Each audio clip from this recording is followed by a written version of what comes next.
Hello friends, बरायबाय Bodo Job Info official YouTube channel दा finally Assam स्टेटनिफ्राय गोदान साख्रि PWD डिपार्टमेन्टआवहाय दा गोदान सिभिल जब ओंखारदों जेराव पस्टआ 317 दङ आरो सेलारिया जोबोर मोजां 49,000 नि बारा दङ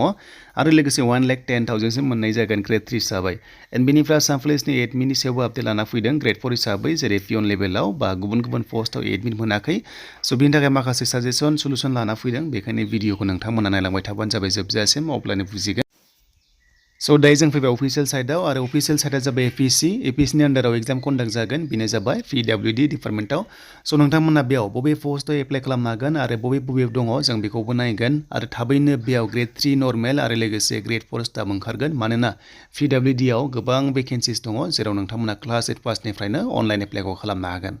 दा जों फार्स्टनि जों अफिसियेल नटिफिकेसन बेयाव नायनोसै दा जों अफिसियेल नटिफिकेसन नायनाय लोगो जों गासैबो डिटेल्सखौ मोनगोन स' नोंथांमोना भिडिअ नायनानै मोजां मोनोबा लाइक कमेन्ट शेयार खालामबानो जाबाय दा सेलेरिया 14,000 निफ्राय जागायनानै 49 सिम जागोन प्लास ग्रेड पे थायो 8,700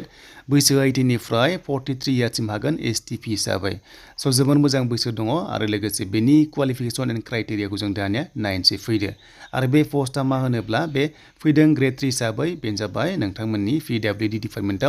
आरो बिनि पस्टआ जाहैबाय जुनियर इन्जिनियार आरो बेयाव 73 भेकेन्सिस दङ नोंथांमोना PWD डिपार्टमेन्टआव खामानि मावनो मोनगोन आरो बे जबआ जाबाय रेगुलार साख्रि एन्ड बिनि माखासे रिजार्भेसन नायोब्ला STP आव जों बेसेबां मोनदों जों दानिया नायनोसै फैदो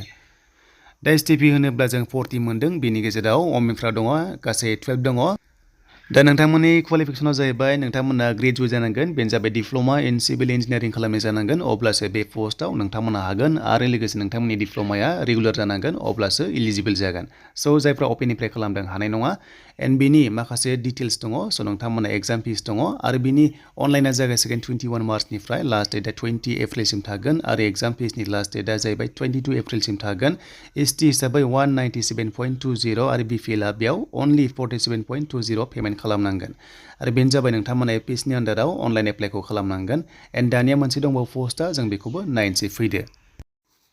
स' दानिया फैबाय गोदान पस्टआव 244 दङ भेकेन्सि आरो बेयावबो नोंथांमोना STP आव जोबोर बुरजा भेकेन्सि मोनदों 27 दङ गासै दङ टटेला आरो आनरिजार्भआवबो जोबोर मोजां दङ बेखौबो नोंथांमोना मेन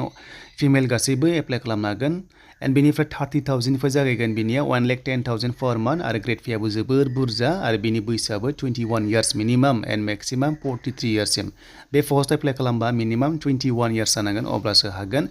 बिनि क्वालिफिकेसन होनोब्ला सेमानो दङ स' नोंथांमोना डिग्री इन सिभिल इन्जिनियारिं खालामनाय जानांगोन अब्लानो बे पस्टआव हागोन आरो एग्जाम फिसआ बेनाबो सेम नाथाय बेनि अनलाइन एप्लाइ एसे लेट जादों 22 मार्चनिफ्राय जागोन आरो 21 एप्रिलसिम थागोन आरो लास्ट डेट पेमेन्ट दानाया 23 एप्रिलसिम थागोन स' बेखौ नोंथांमोना नायदो एन्ड बेनिफ्राय बे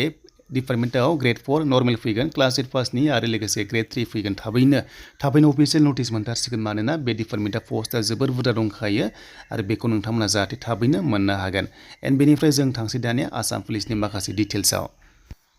दा आसाम पुलिसनि माखासे पस्टनि एडमिटआ होआखै नोंथांमोना जेबो टेनसन लानाङा दा बे फैयोब्ला नोंथांमोना मोनगोन जेरै पियन लेभेलाव फैयाखै माखासे स्टाफ ग्रेडफोरा फैग्रोबाय आरो जेब्ला फैगोन नोंथांमोना मोनगोन आरो खायसे एडमिट मोनाखै जानांगौ जुदि मोनाखैब्ला कन्टेक्ट नाम्बाराव कल खालाम माबाफोर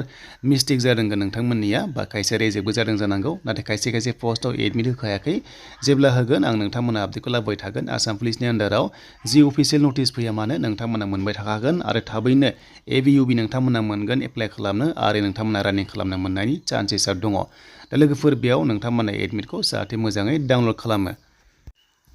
स' बेनिफ्राय खायसेना एडमिटआ मोननै मोनथाम फैदों बा पस्टआ फैदों बेखौहाय नोंथांमोना प्रेफारेन्स 1 2 3 होनानै कनफार्म खालामनांगौ आरो बेनिफ्राय एडमिटखौ नोंथांमोना डाउनलड खालामनांगौ बेखौ बुंनाय जादों जे नोंथाङा बबे पस्टआव साख्रिखौ लाग्रोगोन जायोब्ला होनना सोंनाय जादों बेखायनो प्रेफारेन्सखौ नोंथांमोना जुदि मोननै मोनथाम पस्टआव एप्लाइ खालामदोंमोनब्ला 1 2 3 होनानै लायो आरो नोंथांमोना एडमिटखौ होयो आरो डेट वाइसआव थांनानै इन्टारभिउखौ होबानो जाबाय स्किल टेस्टखौ 50 नि गेजेराव 30 प्लास लाथार अब्लासो काट अफ थांनायनि नोंथांमोना चान्स दङ